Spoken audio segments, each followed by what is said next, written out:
계속해서 대구 경북 소식 전해드리겠습니다. 해프닝으로 끝난 대구시의 코로나19 백신 도입 논란이 해외에서도 중요한 이슈로 다뤄지고 있습니다. 단순한 해프닝을 넘어서 이를 백신 사기로 보고 정치적인 의미까지 살피고 있는데요. 어쩌다가 이 지경까지 오게 됐는지 철저한 진상규명이 필요한 이유입니다. 보도에 조지한 기자입니다. 영국 공영방송 BBC 홈페이지입니다. 최근 권영진 대구시장이 외국 무역회사와 백신 3천만 병 수입 협상을 발표한 것과 도입 무산 과정을 자세히 다루고 있습니다. BBC는 제목에서부터 본문까지 백신 사기라고 규정하며 권 시장이 공개 사과했다고 보도합니다. 그러면서 권 시장은 그동안 정부 백신 프로그램에 비판적이었고 야당 당원이라고 언급합니다. 제약사인 화이자 측도 모르는 비정상 경로를 통한 협상이 무산 과정을 봤을 때 사기라는 겁니다. 또한 한미 정상회담 때 백신 55만 명분 도입을 강도 높게 비난한 권 시장의 일련의 과정에 정치적 의미까지 덧붙였습니다. 대만과 일본의 방송에서도 지자체에서 백신 사기를 당한 것으로 보인다고 언급하는 등 대구의 백신 논란은 해외에서도 큰 관심을 보이고 있습니다. 南韩大邱市政府表示，可以透过外贸公司取得辉瑞疫苗给民众施打，但南韩中央认为这批疫苗不是透过正常管道取得，下令禁止使用。 논란이 나라 밖으로 확산되는 가운데 진상규명 촉구 목소리는 계속 커지고 있습니다. 위법적인 정황이 속속 드러나고 있다며 대구시 의회 행정사무감사뿐 아니라 현재 사전조사 단계인 정부 합동감사에서 진상을 규명하고 결과를 공개하라고 촉구하고 있습니다. 대구시의 예산을 지원받고 있는 메디시티 대구협의회에 대한 관리감독 소홀 문제에 대해서도 철저히 규명해야 한다. 이 과정에서 드러난 위법, 탈법, 편법 행위에 대해서는 고발 조치와 함께 관련 책임자에 대한 처벌도 이루어져야 한다.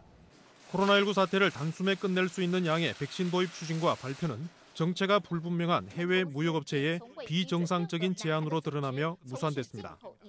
대구시장의 사과에도 각종 의혹은 가라앉지 않고 해외에서까지 백신 사기로 주목하는 가운데 어쩌다 이 사태까지 오게 됐는지 철저한 진상규명 목소리가 커지고 있습니다. MBC 뉴스 조재환입니다. 오늘부터 코로나19 얀센 백신 접종이 시작됐습니다.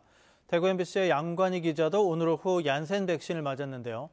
얀센 백신 예방 효과는 어떤지, 1회 접종만으로 괜찮은 건지 얀센 백신을 접종한 양관희 기자가 정리해드립니다. 오늘부터 미국 정부가 제공한 코로나19 얀센 백신 접종이 시작됐습니다. 얀센 백신은 아스트라제네카와 화이자, 모더나에 이어 4번째 국내에 들어왔습니다. 맞을 수 있을 때 제일 빨리 맞는 게 좋다고 생각해서 들어온 거고요. 예. 그런 부분 때문에 일단은 뭐 생각이 많더라도 미리 맞는 게 제일 속 편하거든요. 저도 민방위 대원 자격으로 얀센 백신을 맞기 위해 이곳 병원에 왔습니다. 얀센 백신은 2번 접종해야 하는 다른 백신과는 다르게 한 번만 접종하면 됩니다. 제일 불안해하는 게 그 혈전 때문에 그렇게 얘기하는데 그래서 우리나라는 맞는 연령을 30세 이상으로 올려버렸으니까 아마 그런 부분에서는 거의 걱정 안 하셔도 될 겁니다. 저도 지금 방금 백신 접종을 마치고 15분에서 30분 정도 경과를 살펴보고 있습니다. 임상시험에서 얀센 백신의 예방 효과는 66%로 나타났습니다. 화이자와 모더나는 95%로 나타나서 기다렸다가 이들 백신을 맞겠다는 의견도 나오고 있지만 전문가들은 이 2개의 백신을 단순 비교해서는 안 된다고 말합니다. 임상시험이 동일한 방식으로 수행되지 않았기 때문입니다. 얀센은 전 세계적으로 유행이 심각한 지난 겨울 미국과 남아공, 브라질 등 7개국에서 임상시험을 진행했습니다. 남아공 등에서는 변이 바이러스가 유행하고 있었습니다. 화이자와 모더나는 유행이 잦아들던 지난해 하절기, 주로 미국에서 시험했습니다. 만약 유행이 심각하지 않은 국내에서 얀센을 접종하면 예방 효과가 더 좋게 나올 가능성이 있다는 얘기입니다. 예방 효과 말고도 얀센은 중증 예방엔 85%, 사망 예방엔 100% 효과가 있었습니다. 일회성 얀센 백신을 맞더라도 내년쯤 예방 효과와 유지 기간을 늘려주는 추가 접종을 할 가능성도 큽니다. 6개월까지만 지속된다는 얘기가 아니라 향후로도 시간이 지나서 추가적으로 중화항체 또는 결합항체 등 방어력이 얼마나 지속되는지는 확인해야 될 필요가 있습니다. 추가 접종 필요성이 대두가 될 수 있습니다. 기회가 있을 때 빨리 맞을 수 있는 백신이 가장 좋은 백신이라는 전문가 의견이 나옵니다. 특히 얀센 백신은 변종 바이러스에 대해서는 굉장히 항체 생성률이 높거든요. 모든 국민이 빨리 접종하고 우리가 집단免疫 형성하는 게 중요하니까 맞을 수 있으면 종류 따지지 말고 먼저 맞으시는 게 좋을 것 같습니다. 얀센 잔여 백신도 아스트라제네카와 동일하게 네이버와 카카오톡 등을 통해 예약할 수 있습니다. MBC 뉴스 양관입니다. 코로나19 신규 확진자가 대구 30명, 경북 11명이 추가로 나왔습니다. 오늘 0시 기준 대구는 유흥주점 관련 4명이 더 나와 누적 356명으로 늘었습니다. 수성구 일반 주점 관련해서도 3명이 더 나와 누적 66명으로 늘었고, 지난 6일 첫 확진자가 나온 달서구 교회와 관련해 7명이 추가 확진돼 누적 16명이 됐습니다. 만촌동 목욕탕, 서구 비산동 염색업체, 동구청 관련 각각 1명씩 추가 확진되는 등 대구에서 30명이 추가로 감염됐습니다. 경북에서는 포항 4명, 성주 3명, 경주 2명, 구미와 고령 각각 1명 등 11명의 확진자가 나왔습니다. 코로나19 여파로 위축됐던 소비 심리가 살아나고 있습니다. 사회적 거리 두기가 장기화되면서 스트레스를 풀기 위해서 소비를 하는 이른바 보복 소비 현상이 강해졌기 때문인데요. 소비 패턴까지 바뀌고 있습니다. 박재형 기자가 보도합니다. 직장인 서인덕 씨가 이번 주말에 사용할 캠핑 용품을 고르고 있습니다. 코로나19 장기화로 쌓인 스트레스를 풀려고 캠핑을 시작한 겁니다. 사회적 거리 두기가 시행되면서 초기에는 여가를 보낼 마땅한 공간이 없어 힘들었습니다.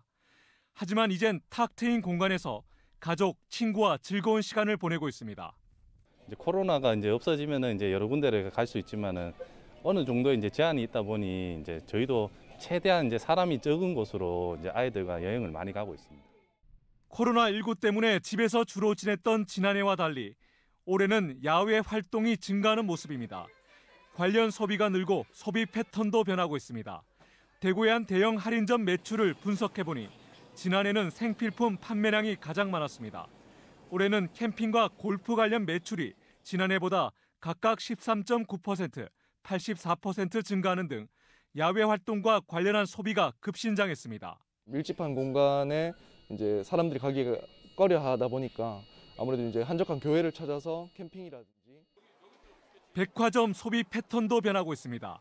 지난해 가구와 전자제품, 인테리어가 매출 상승을 주도했습니다. 올해는 여성, 아동, 스포츠 의류가 주력 품목입니다. 대구 한 백화점의 올해 3월에서 5월까지 매출을 보면 1년 전보다 여성 의류 매출이 89%, 골프 웨어 48%, 스포츠 의류 36% 늘었습니다.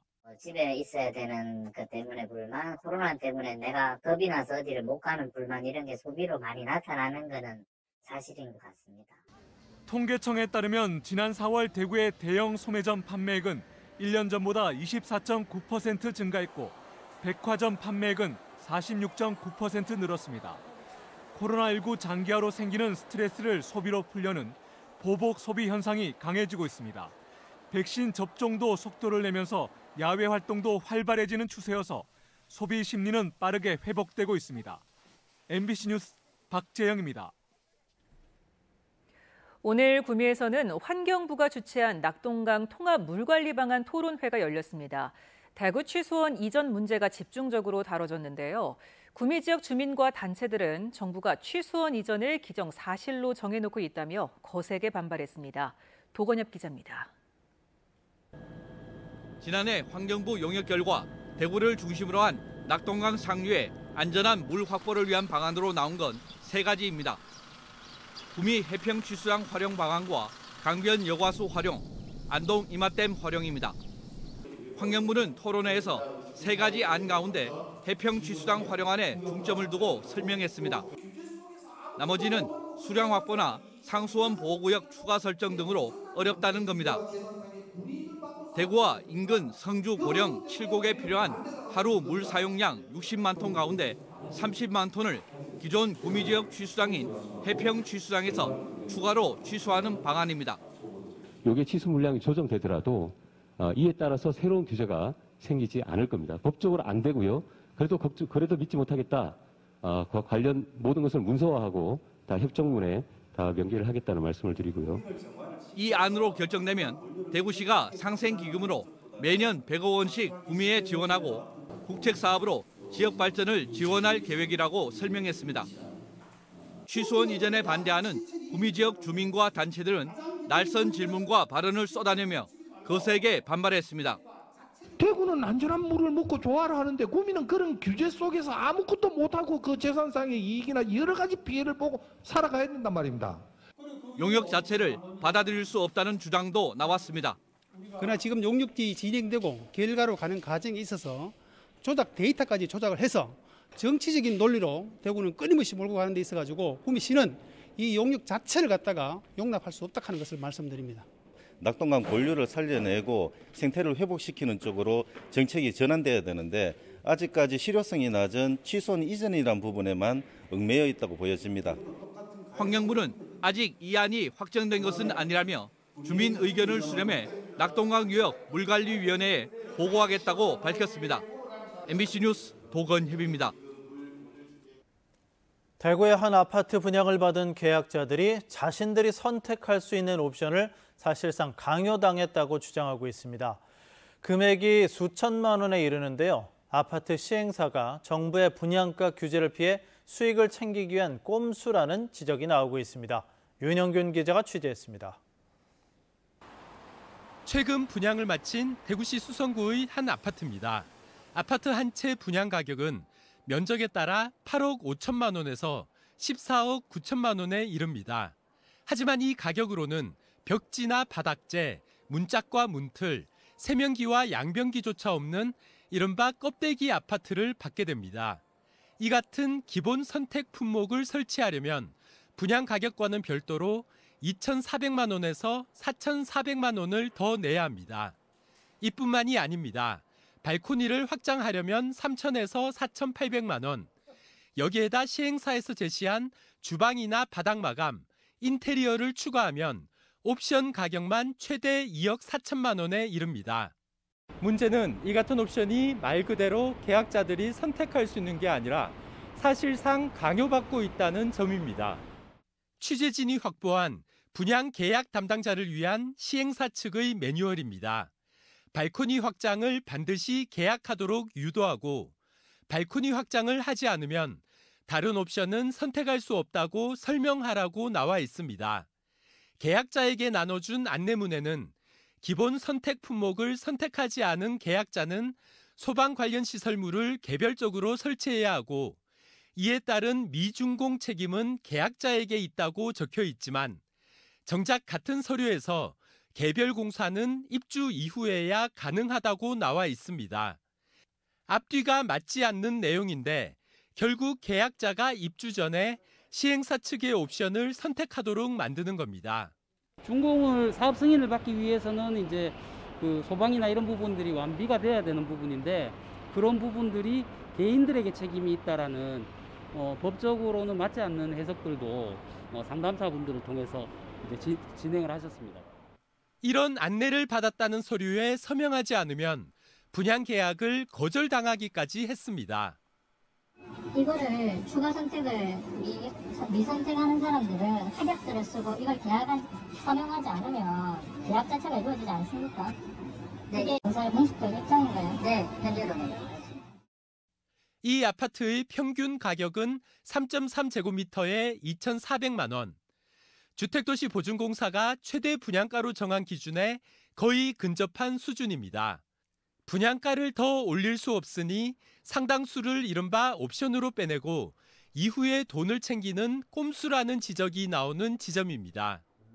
지금까지는 허그에서도 금액을 한 2천 미만으로 했는 걸 알고 있어요. 통계 1980 이랬는데 요 근래에 그 금액을 좀 높게 했더라고요. 해당 분양업체는 계약자들의 피해를 막기 위해 주의사항을 강조했을 뿐이라고 해명했습니다.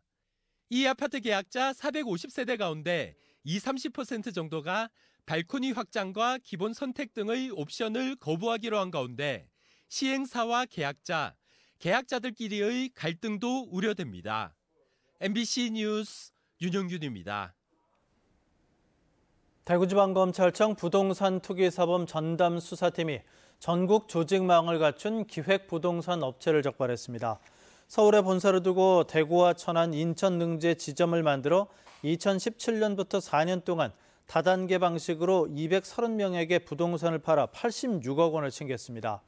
개발 제한구역이나 군사보호지역 같이 개발 가능성이 없는 이른바 맹지를 사들여 지분 쪼개기를 한 뒤 매수가보다 3배에서 6배 부풀려 팔아넘긴 것으로 드러났습니다.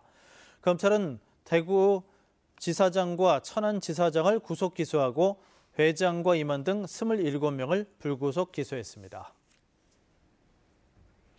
국방부와 주한미군이 오늘 오전 경북 성주 사드 기지 안으로 물자를 반입하면서 소성리 주민들과 다시 마찰이 빚어졌습니다. 물자 반입은 지난 8일 이후 이틀 만입니다. 주민과 사드 반체 단체 등 30여 명은 새벽부터 마을 입구에서 농성을 벌였지만 경찰에 의해 강제 해산됐고 이후 각종 물자를 실은 차량 10여 대가 기지로 들어갔습니다. 사과 주산지인 안동에서 과수 화상병이 빠르게 확산하면서 경북 사과 주산지 시군과 농산 당국에 비상이 걸렸습니다. 지난 4일 안동 기란면 사과 농가에서 처음으로 과수 화상병이 발생한 후 일직면과 임하면에서 추가 확진 사례가 나오며 엿새 만에 11개 농가 12건으로 늘었습니다. 피해 농가의 사과나무는 모두 매몰 처리하는데 6.5헥타르 6,600그루에 달합니다. 경북도의회와 포항시 의회가 도쿄올림픽 홈페이지에 독도를 일본 땅으로 표기한 행위를 규탄했습니다. 경상북도 의회는 오늘 성명을 내고 올림픽 공식 홈페이지에 독도를 일본 영토로 표기한 것은 영유권을 침해한 국제법 위반이자 올림픽 정신에 반하는 도발이라며 독도 표기를 즉각 삭제하라고 요구했습니다. 포항시 의회도 오늘 정례회 개회 전 의원 전원이 일본 정부를 규탄하는 내용의 어깨띠를 두르고 독도 표기의 즉각적인 삭제와 사과를 촉구하는 퍼포먼스를 펼쳤습니다.